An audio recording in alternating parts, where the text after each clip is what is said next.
Your personality creates your personal reality. That's it. And your personality is made up of how you think, how you act, and how you feel.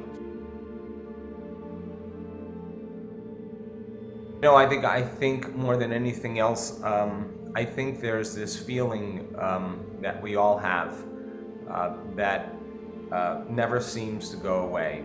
And it's an intuition, it's an instinct that tells us that there's more to reality than this dream. And I think that people come to this work for that feeling.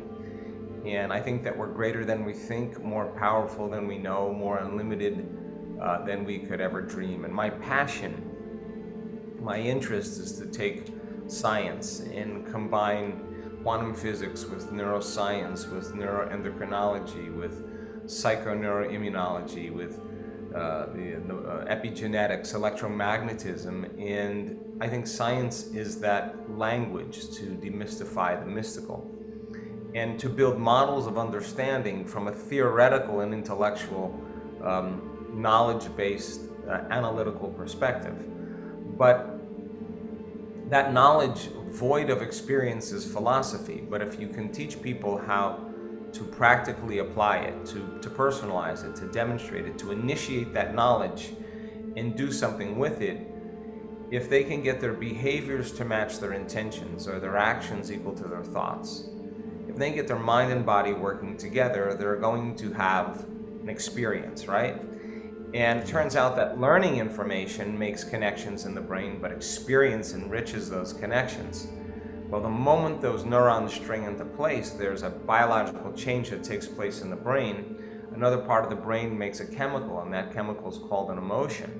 And the moment you feel successful, the moment you feel empowered, the moment you feel unlimited, I think now you're teaching your body chemically to understand what your mind is intellectually understood. So knowledge is for the mind and experiences for the body. And so what we learned in this whole process of transformation is that the more people understand what they're doing and why they're doing it, the how gets easier. So when the experience then causes them to embody the truth of that philosophy, it's no longer theoretical, it's experiential and it's visceral. So the experience then produces a strong emotion, and the emotion then is what is the information coming back to the body that begins to select and instruct new genes. And we've measured this on people that they could actually change their gene expression in 3 or 4 days by doing this. Now, if you've done it once, it means you got to be able to do it again, right? So anybody who's serious about their own personal growth and evolution,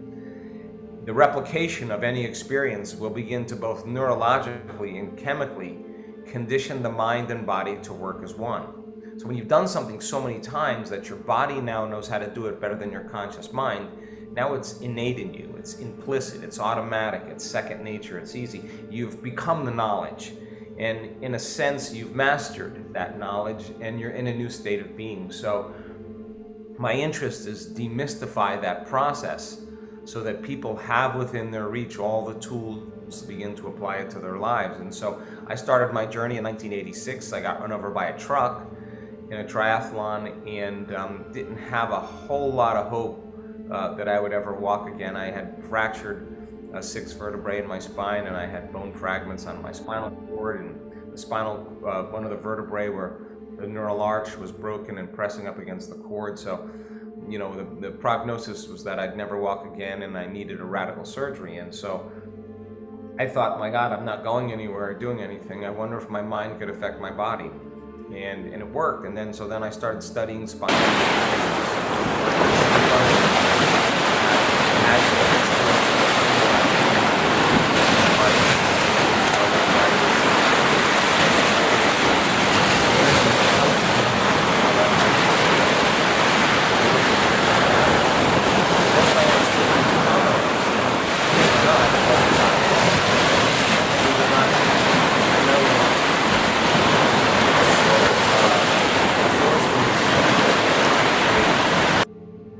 explain those in a scientific way, and then be able to teach it to sick people to see if those same things, if they applied properly in the scientific language, could produce some amazing results. And then use it on well people. If you want to transform yourself from being in lack or poor to be successful, to turn a disease around, to fall in love, to start a new career, to have a mystical experience, will the formula be the same? And after a couple of years, we started noticing people stepping out of wheelchairs. We started noticing people going into remission, and that's when it got really exciting, because I'm an empirical person, and I knew that something was happening with these people, not over the course of years. I'm talking about right before my eyes. Like, there's a person in a wheelchair from MS, multiple sclerosis, in a wheelchair for 10 years, step out of a wheelchair and start dancing around, and I have to tell you, I was more surprised than anybody, when I saw that. That's sick. It's crazy, right? It's a miracle. Yeah. So, and how is that possible? Well, that's a great question. And you have to really begin to demystify the process, because anything that we do that is matter trying to change matter. You want to get healthy, you got to change your diet, you got to exercise, you got to do certain things, you got to sleep better, you got to take vitamins, you got to get massage, you got to get acupuncture, chiropractic, you got to take drugs, whatever you got to do to get physically, chemically, and emotionally in balance. All of that takes time. So what we were seeing was that these things were happening in no time. In other words, the person was having an inner event that seemed to be as real as any external outer event. Now, the end product of an experience, in any experience we have, is called an emotion. That's the chemical feedback. The research on epigenetics, Alex, says that it's the environment that signals the gene. So if the environment signals the gene, and the end product of an experience from an environment is an emotion, I realized that these people were signaling genes ahead of their environment. Now, genes make proteins, and proteins are responsible for the structure and function of our bodies, and the expression of proteins really is the expression of life. So, in a sense, the person was making an inner experience so real that the brain and body didn't know the difference between the real life experience and the one that they were imagining. And we saw biological changes in their brain.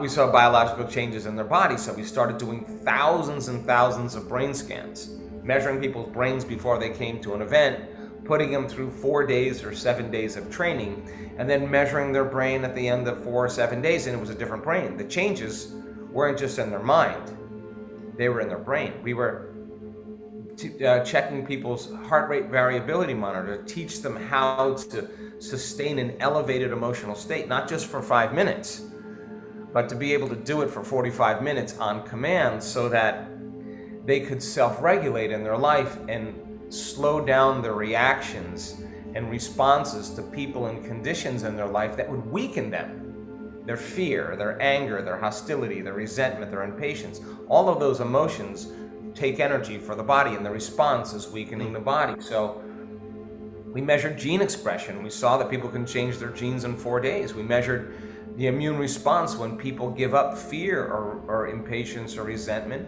and start practicing elevated emotions like gratitude and appreciation and inspiration, love.